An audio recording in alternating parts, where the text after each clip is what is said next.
It's been a while since I've done one of these, and I'm getting to this one a little bit late.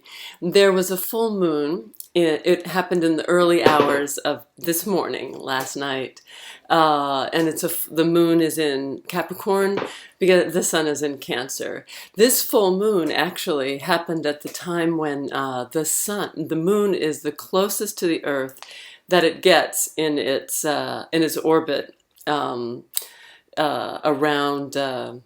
Around the earth. And so that makes it a particularly powerful moon.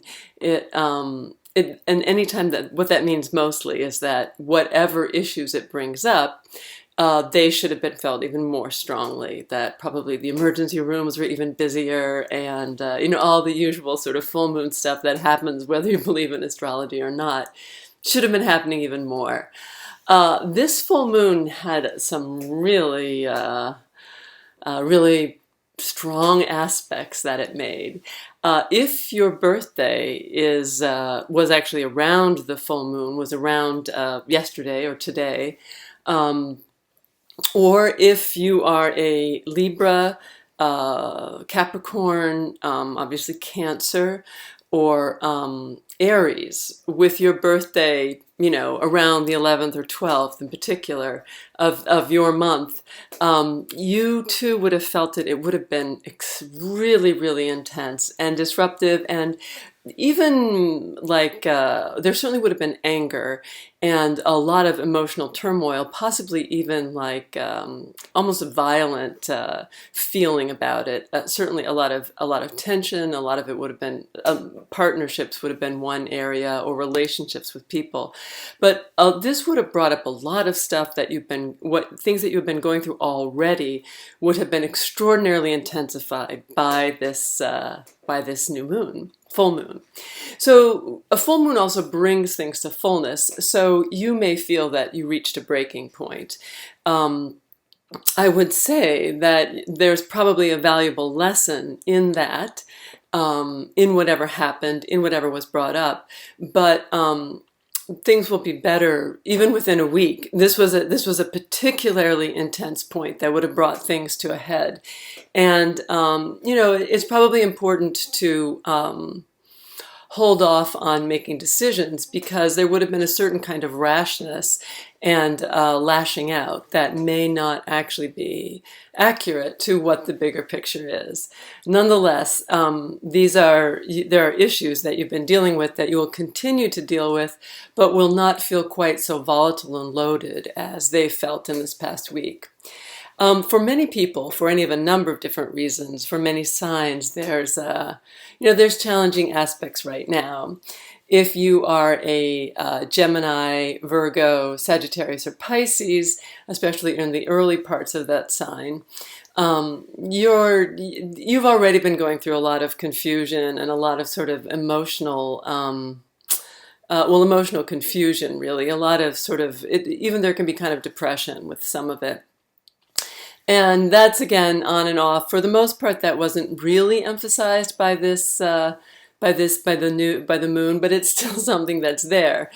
For Geminis on other levels, this should have been fairly good. And the only signs that I would say should definitely have sort of benefited from the aspects around the moon would be Taurus, Leo, Aquarius, and possibly Scorpio. But if you're around the middle of those signs, which means, again, also around the 11th or 12th, or maybe a little bit earlier, maybe the first week of the month, and you're one of those signs, you've been going through a Saturn aspect. So that in and of itself is like sometimes depressing and difficult and brings up a lot of issues. But the aspects of the moon would have helped you out.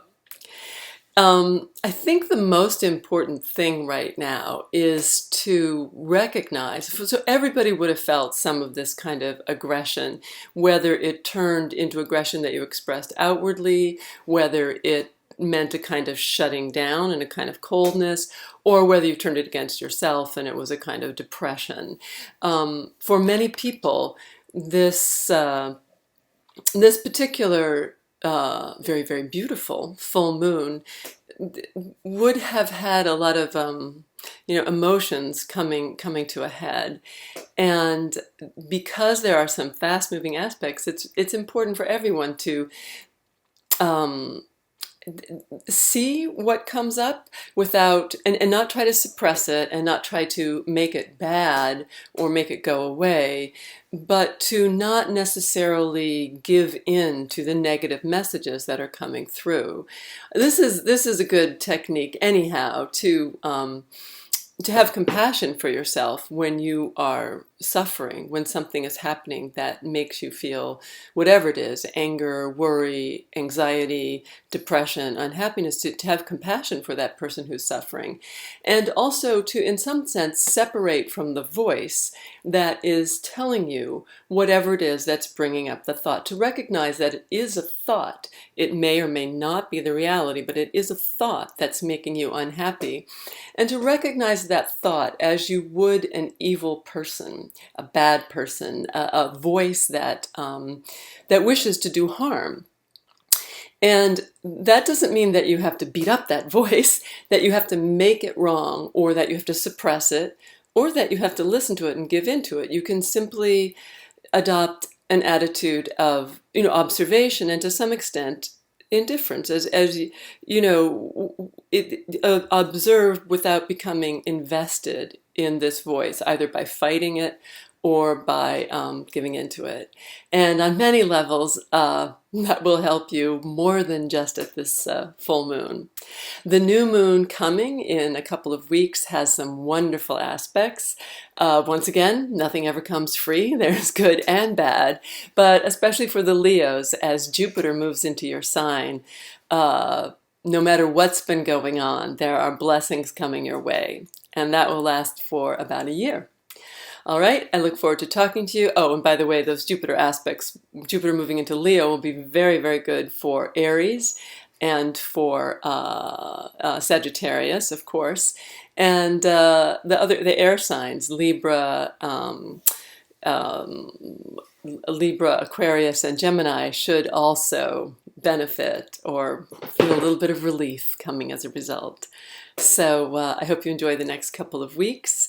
It should be a time of kind of going within and kind of coming down from all the heightened emotions that have been built up from this full moon as we approach an exciting new moon in Leo.